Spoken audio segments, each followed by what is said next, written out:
It's what I call the Goldilocks Dilemma. I remember Goldilocks, the bears, where the porridge was either too hot or too cold, and then one was just right. Now, in the case of ethical selling, what will tend to happen is that some people might think it's too hard. It's too difficult to apply some of the concepts, some of the thinking, some of the ways in which they need to go about doing the right thing. Crazy, really, when we start to break it round. But that is how people might approach it. The other issue we've got is when people think it's too soft. In other words, that it's something that will make you become a bit of a pushover, that you'll lose business, that customers might take advantage of you, editors will blow you out of the market. Again, when we look at what makes up ethical selling, that's also nonsense. It's just not true. You're listening to the Sales Today podcast, and I'm your host, Fred Copestake. On this podcast, we explore how sales professionals can develop a modern approach to winning business, the application of virtual selling techniques, how to create meaningful business relationships, and much more. Why not take our free collaborative selling scorecard to see how your sales approach suits today's environment? You'll find a link in the show notes. And welcome to the Sales Today podcast, where today it is a solo episode. Yeah, just me, because I want to talk about ethical selling. Particularly, I want to talk about the book that I've written and share the model that's at the heart of it. Ultimately, I'd love people to go and buy the book, but I'm more bothered about people understanding how they can apply ethical selling. Actually, to start off with a little discussion around why people might not, and it's what I call the Goldilocks Dilemma. I remember Goldilocks, the bears, where the porridge was either too hot or too cold, and then one was just right. Now, in the case of ethical selling, what will tend to happen is that some people might think it's too hard.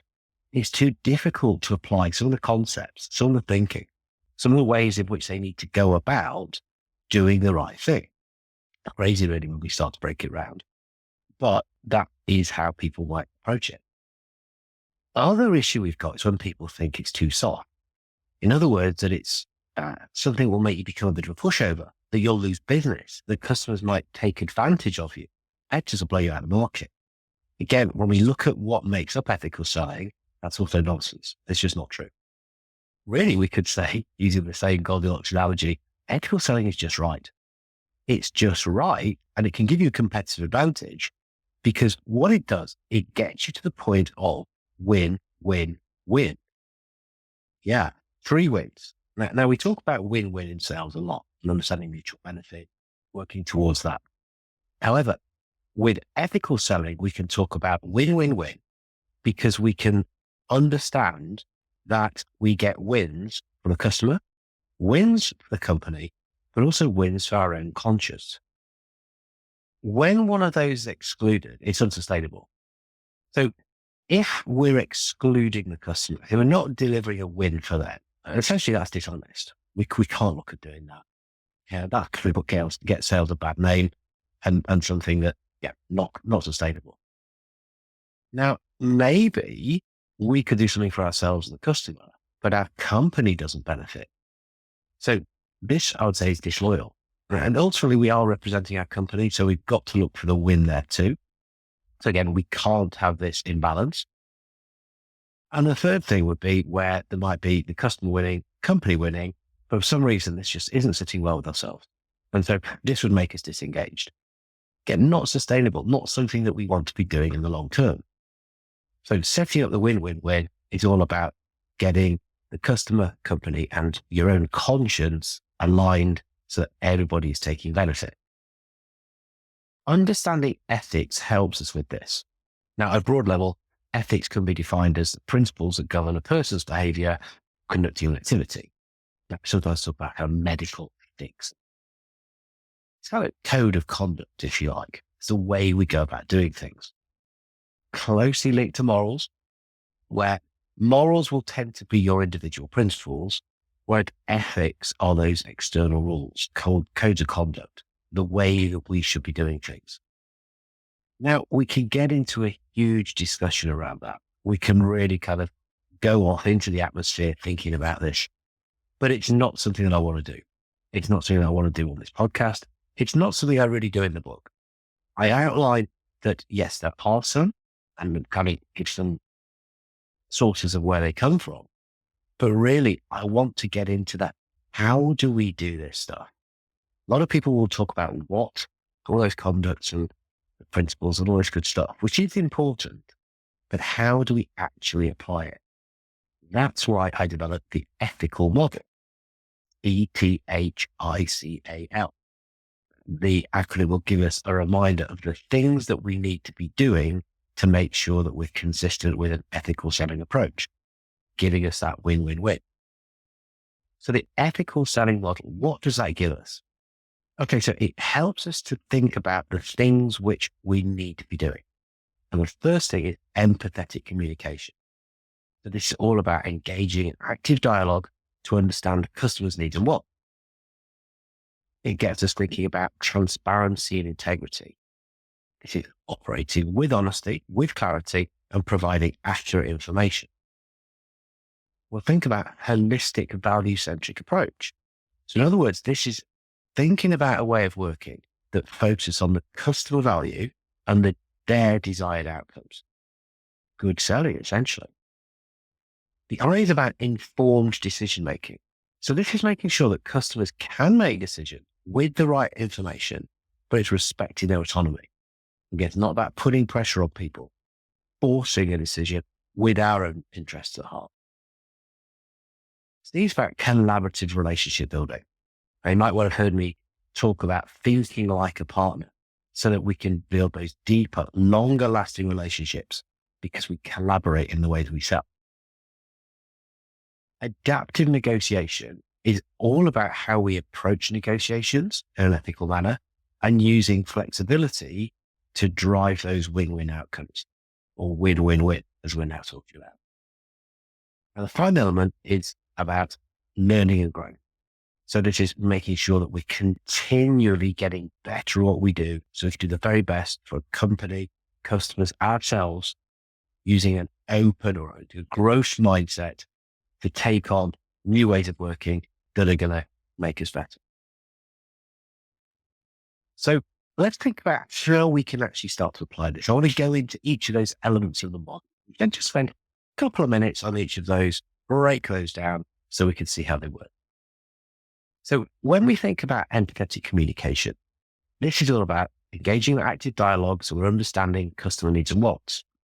So one of the things I talk about in the book is empathy, understanding what empathy is.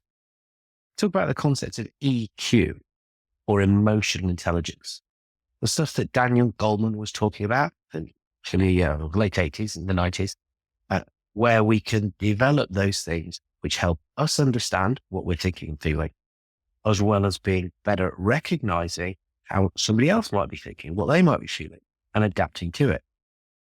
If we can do that, if we can put ourselves in their shoes, we are communicating better. And the way in which we go ahead in our communication will also be better. Core to this is questioning, having good questioning skills. Now, that should be no surprise to anybody listening to this who has got a background in sales. We know that this stuff is so important. Now, I see there's a bit of a shift in this. The shift in questioning isn't that we're trying to understand the customer so we can build the solution. Yes, that is part of it. But it's also using questions to help the customer make sense of stuff. When we ask questions, people have to think, or they should do if it's a good question. And think this is what we're doing. We're asking questions to help people think. Salesperson is the sense maker. So if we can do that, and if we can listen and think about listening actively, not as I think many salespeople do, which is engage in search listening, and I'm kind of waiting for somebody to say something that you want them to, so you can pounce on it and think, oh yeah, brilliant, you said that. I can now give you my solution. Active listening really takes on board what they're saying, what it actually means, and helps us to communicate better by working out what's the next step in that conversation. These are some of the elements of empathetic communication, which if we get better at them, we can sell in a more way. So the next part is transparency and integrity. So this is all about trust. Trust is such an important part of sales. foundation of relationships. So it's how do we build trust? How do we do the things which get us closer to our customer? Well, I think the credibility that we bring, knowing our stuff. We might think about the reliability, doing the stuff that we say we're going to do. Intimacy. So thinking about the information that people might share with us. Is it safe? Oh, are we using it in a correct manner? But more than this, are we doing this with our own best interests at heart or the customer's best interests? What's our shelf orientation? What I just described there are the fundamental elements of the trust equation, which the trusted advisors talk about in their book. Another great book, which I think about in this particular part, is The Transparency Sale, Todd Capone. Now, I had the pleasure of interviewing him on a number of occasions, and he talks about one particular thing that when I heard about it, it just made me think, wow, hadn't occurred to me to do this, but it's such an obvious thing to do. And this is to lead with a flaw, F-L-A-W, flaw, fault. Why would you lead with a fault? Why would you tell someone that you're not particularly good at something, or that it might not be right for them? You might not be right. Well, if we frame it in the right way, which is to say, look, if this is what you're looking for as the most important thing, then we aren't the right option. But if you're also looking for this, and this, then absolutely we're the people you should talk to. It's a massive trust builder. It's a bit counterintuitive to do this, but it does make a difference because it will disarm people. They'll think, how open are you being here? And we keep that integrity because we're not trying to hide things. I'm not going to say lying, but we're not really telling the whole truth, nothing but the truth. Other thing I think is brilliant with transparency or to achieve transparency is to use mutual action plans. Having a plan that talks about how do we get to the outcome or the results that we're promising the customer. A couple of colleagues, Tom Williams and Kevin Dishon, they talk about outcome enablement plans. Yeah, the outcome is what we're selling. So how are we going to enable that for people to get there? Establish what this is. Work out what are the steps to get there. Who is going to do what? What resources do we need? Outline that, share it with customers. Use that to get us to where we both want to be. Really good way of demonstrating transparency, showing how we're going to go around about doing so. Another element of the ethical model is a holistic value-centric approach. And whenever I think about value, I think about my colleague, Mike Wilkinson, who on a trip some years ago, we were talking about this and he explained to me that value is a mystery. Now, when he first said it, I thought, I'm not quite sure I understand. But he said, no, it's simple. It's a mystery. Well, you don't know what value is. As a salesperson, you don't know. It's a mystery. We have to work on that together with the customer to solve that mystery as to what it means to them and then deliver that. So another way of explaining this is that value, like beauty, it's in the eye of the beholder. It's our job to understand what that is. So when we lead with that mindset and that we can perhaps take insight or perspectives or things which are going to help the customer think, that we're going to shine a light on that they've not necessarily thought about, that's how we can become valuable to that conversation. So we're not just adding value to them in the whole solution and the thing that we're selling. We are a valuable resource. They want to speak to us as the salesperson because of the way in which we're behaving. So it's an ethical approach with helping them to understand, not forcing something on them, working on it together, co-creating, collaborating, looking for win-win. One of the ways which we can really turbocharge or augment the way in which we do that is using AI. Artificial intelligence is here. It's with us.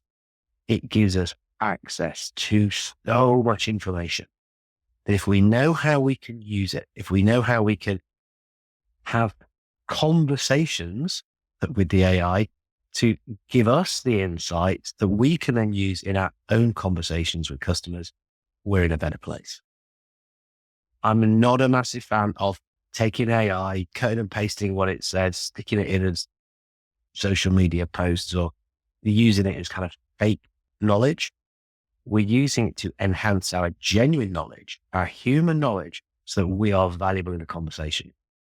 We can research better by understanding people's roles. What are the aims that they have there? What pressures are they under? The impact that might give them. The desire, the dreams, the things they're trying to fulfill. What's the pain? What's the pride? There are different ways in which we can interrogate the AI using our understanding of sales, why people buy, to get a better understanding, build that into the way that we work. So we can then think about the concept of informed decision making. And so this is all about giving customers the right information that they need and then respecting their autonomy in making that decision, about not putting pressure on. The concept that I learned about a couple of years ago through some of the work of a guy called Simon Bowen is that of buyer safety. That has got to be one of our priorities. The customers should feel safe in working with us because we're not going to manipulate or push or do things for our own interests. We've got a customer interest at heart and we work in a way which helps them get to where they want to be without all that pressure. I think it's going to start at the very beginning. As some goes, it's a very good place to start. But this is all about qualification. So qualifying customers to work out, are they the kind of customer where we can actually add value? We can do things that are going to be valuable to them. Start offers with me to go along because we know that the way in which we're going to work, it's going to be good for them. Rather than trying to force a square peg into a round hole, work out where can we potentially have that impact. And then give them the freedom of choice. Freedom of choice to make that decision themselves. That's how we can live by the concept of informed decision making. And this, for me, it's all about collaborative relationship building. Now, that's what I wrote the first book about. Selling through partnering skills. Essentially, it's about this think alike a partner mindset. Even if we're not in a full-on business alliance or formal partnership, when we think like a partner, we're going to work alongside customers, we can do a better job. In that book, I covered the concept of PQ. So I've already talked about EQ, emotional intelligence. PQ is our partnering intelligence. 6 elements that make that up, that we can use and we can thread into all of our activity, the way in which we sell. These 6 elements are trust. I've already spoken about that. It's having a win-win focus. Okay, but now we're talking win-win-win. It's being comfortable with interdependence. Interdependence. Customer success is our success. That's what we should be. And we can use that also to underline that we're going to use our teams, we're going to use other people in our company to do the very best for our customers. We're going to talk about comfort with change. Now, as sales people, we do sell change. So we're going to be comfortable with it. We're potentially going to have to do things differently. We're going to have to learn. We're going to have to evolve. But when we understand change and how people respond to it, how they go through it, then we can adapt our communication and we can do a better job. The 5th element would be to understand transparency. So again, I've already talked about that. But the guy who came up with this whole PQ concept, like Steve Dent, he talks about self-disclosure and feedback. So giving a little bit of information about ourselves, but also giving feedback to customers about that. If they're saying that they're going to work with us and we're in this together, but they're not acting in that way, we need to call that out. And then the last element is that we have a future orientation. So future orientation is, look, we know where we're headed. These are the goals that we've got together. This is what that point looks like, the outcomes. That's how we're going to make decisions based on moving towards that better point for all parties. Yeah, I've already kind of mentioned this, the idea of the outcome enablement plan, the mutual action plan. These things all come together. And so when we look at it and how we're doing these things, it's clear that this is good, solid selling. There's nothing soft about it. There's nothing pushover. fact, for some of these discussions, a good partner might have to be quite robust, might have to take on a bit of a challenger approach to help the customer think for their own benefit. So this is how we can use the value framework or the sales model that I outline in the book, which is to have the right opportunities so we can do the right research, to have the right conversations, to build the right solutions, and to deliver on the right outcomes. That's what good, solid, foundational sales process should look like. If we haven't got that, it's going to be difficult to build anything around that. It's going to take us up into higher levels of sales. Another important part of the ethical model is adaptive negotiation. So why adaptive? So adaptive is about being able to respond, react, adapt to the situation that we're in. There's a lot of talk about at the moment about different negotiation styles. And there's two camps. And there's a Harvard principled approach and big popularity around Chris Bosch's never split the difference or crisis negotiation approach. We could debate long into the night, and I do talk about it a little bit in the book, which are suited for which kind of discussion. But why not take the best bits of both? That's what I do in pretty much everything. Being agnostic in the way in which I sell, I'm going to take pieces that I think make most sense. But yeah, there's some great pieces, great bits that we can learn in each of those. So I combine it into this adaptive approach where we're very conscious of how we can make small changes in the micro moments that occur within a negotiation. Concept of micro moments I picked up from our friend Phil Brown, the guy behind the Negotiation Club, where we spend a whole load of time practicing negotiation. It's all very well having a ton of tactics and any negotiation book, but if you don't know how to use them and how to apply them ethically and practically in the moment, then I would pay for them. But when you can use these effectively because you've practiced, you can respond to that micro moment that just changes the shape of the negotiation, the path that we're going to take towards getting results. We respond to that. In many ways, we're doing this across the whole sale, but particularly in that negotiation moment where things are happening, we've got to do some kind of response. Understanding those and how they work puts us in a better position to get to win-win. The last element of the ethical model is all about learning and growth. So it's embracing this continuous learning. It's that growth mindset that we stay informed, stay improving. It's being open to change. I've already mentioned this. And so this concept of the growth mindset that Carol Dweck talks about is absolutely key. When we've got this and when we want to take on new things, accept the challenges, push ourselves out of the comfort zone, we're only going to get better in what we do. I have worked with a lot of salespeople who have got a fixed mindset. They're not going to change. They've got their way. That's what works. And nothing new is going to enter that practice. So it comes really hard. And I feel for them, and I feel for customers because they're not going to get the best outcomes ultimately.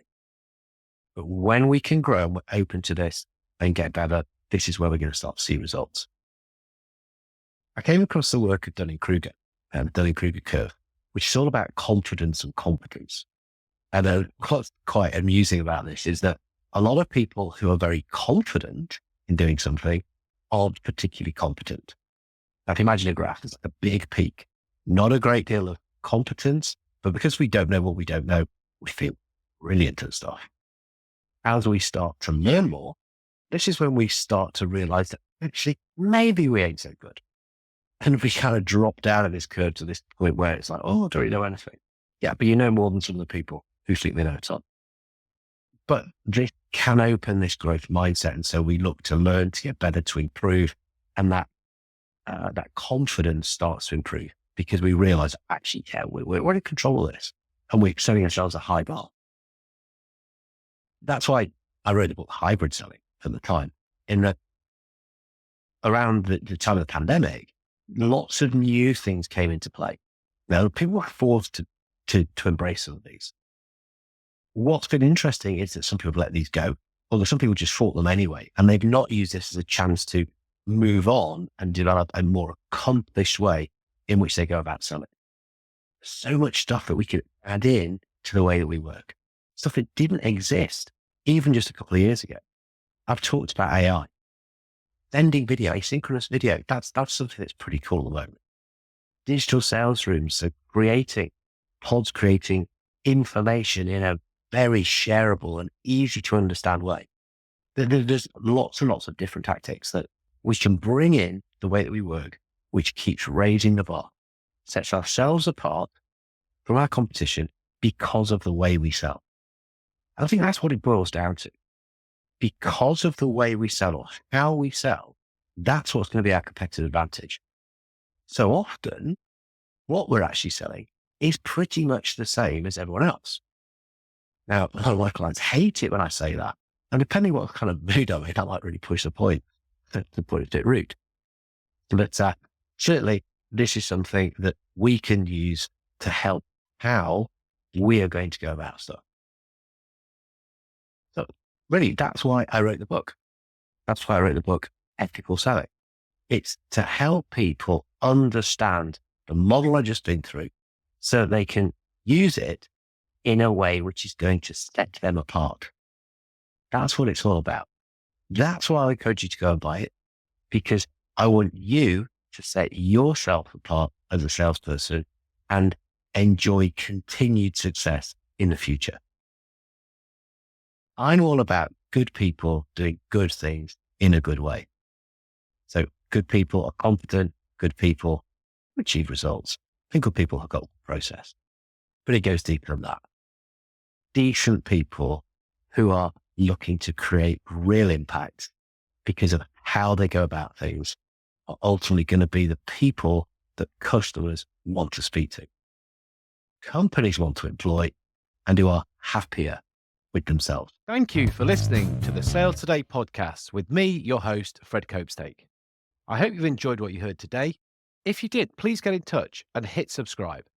And remember, you can take the Collaborative Selling Scorecard for free to check out how your sales approach works in today's environment. You'll find it in the show notes.